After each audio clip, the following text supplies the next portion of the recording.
as if I do say, we would not dream of being so rude as to acknowledge that you don't belong here. Serene Relis was not in any of the taverns, but he knew she was somewhere, perhaps behind a tenement window or poking around in a dunghill for exotic ingredient for some spell or another. He knew little of the ways of sorceresses, but that they always seemed to be doing something eccentric because of this Judas. He nearly passed by the old Dwemer woman having a drink from a well. It was too protestic, but he knew from the look of her that she was Serene Relis, the great sorceress. I have gold for you, he said to her back, if you will teach me the secret of breathing water. She turned round. A wide, wet grin stretched across her weathered features. I ain't breathing it, boy. I'm just having a drink. Don't mock me, he said stiffly. Either you're a Serene Relis, and you will teach me the spell of breathing water, or you aren't. Those are only the possibilities. If you're going to learn to breathe water, you're going to have to learn there are more possibilities than that, boy.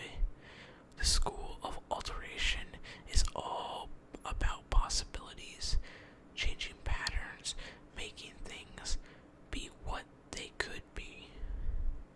Maybe I ain't Serene Relis, but I can teach you how to breathe water. She wiped her mouth dry. Or maybe I am Serene Relis, and I won't. Or maybe even I could teach you to breathe water, but you can't learn. I'll learn, he said simply.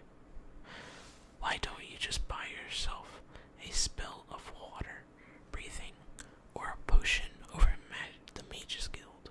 She asked. That is how it is generally done. They're not powerful enough, he said. I need to be underwater for a long time. I'm willing to pay whatever you ask, but I don't want any questions. I was told you could teach me. What's your name, boy? That's a question, he replied. His name was Theron Winloth, but in Vivek they called him the Tollman.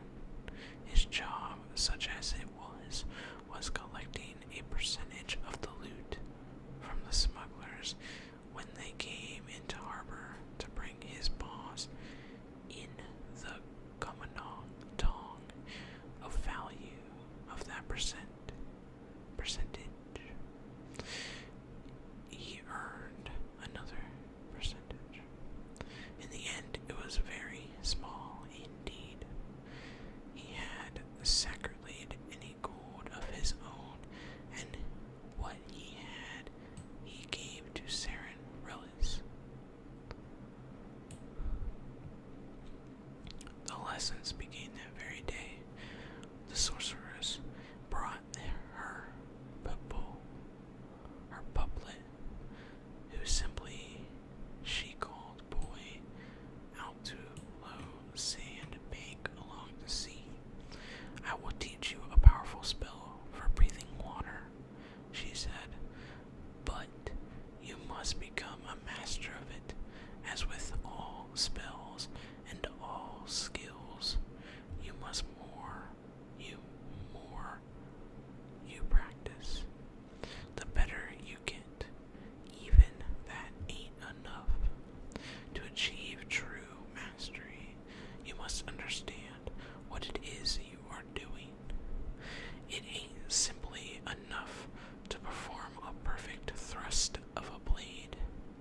You must also know what you are doing And why? That's common sense, said Theron. Yes, it is, said Serene, closing her eyes. But the spells of alteration are all about uncommon sense. The infinite possibilities, breaking the sky, swallowing space, dancing with time, setting ice on fire, believing that the unreal may become real. You must learn the rules of cosmos and then break them. That sounds very difficult, replied Theron, trying to keep a straight face. Cern pointed to the small silver fish, darling, along the water edge. They don't find it, so they breathe water just fine. But that's not magic. What I'm saying to you, boy, is that it is. For several weeks, Cern drilled her student, and the more he understood about what he was doing, and the more he practiced, the longer he could breathe underwater. When he found that he could cast the spell for as long as he needed, he thanked the sorceress and bade for her farewell. There is one last lesson I have to teach you, she said. You must learn that the desire is not enough. The world will end your spell no matter how good you are, and no matter how much you want it. That's a lesson I'm not happy to learn, he said, and left once for the shoreward journey back to Vivek. The wharfs were much the same, with all the same spells, the same sounds, and the same characters. His boss had found a new Toloman, and he learned from his mates that they are still looking out for the smuggler ship or drug, but they have given up on hope of ever seeing it. Thurin knew they would not. He had seen it sink from the wharves a long time ago. On a moonless night, he cast his spell and dove into the thrashing purple waves.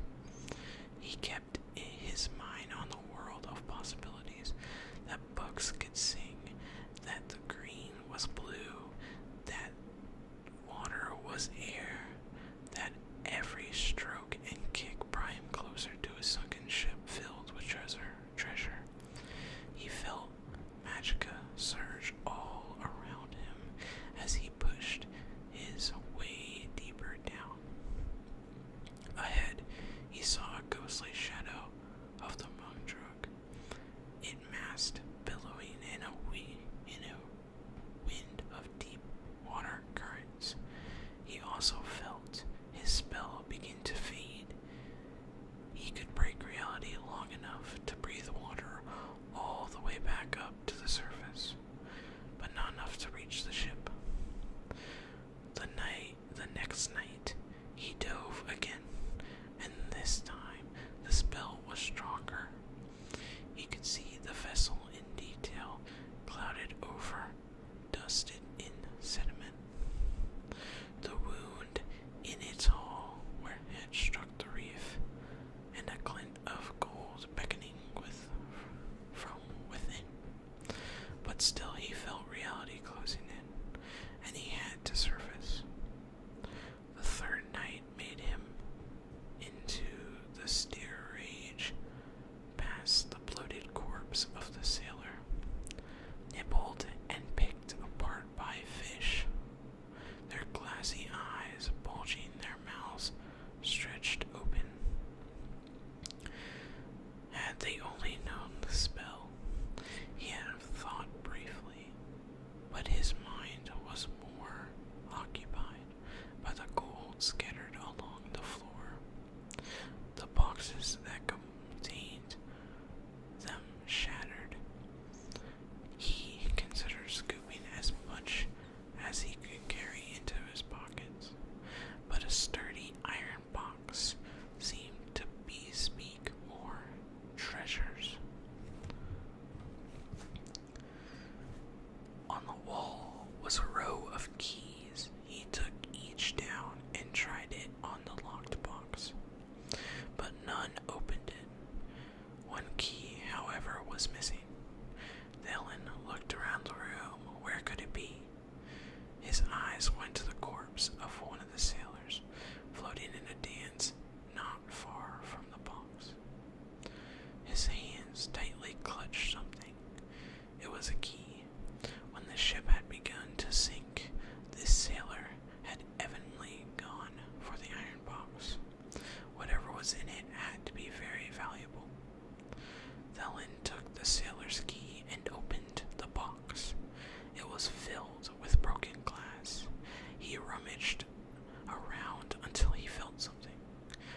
influence of the world on his spell.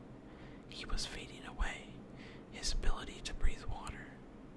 There was no time to resurface. There was no time to do anything. As he sucked it in, his lungs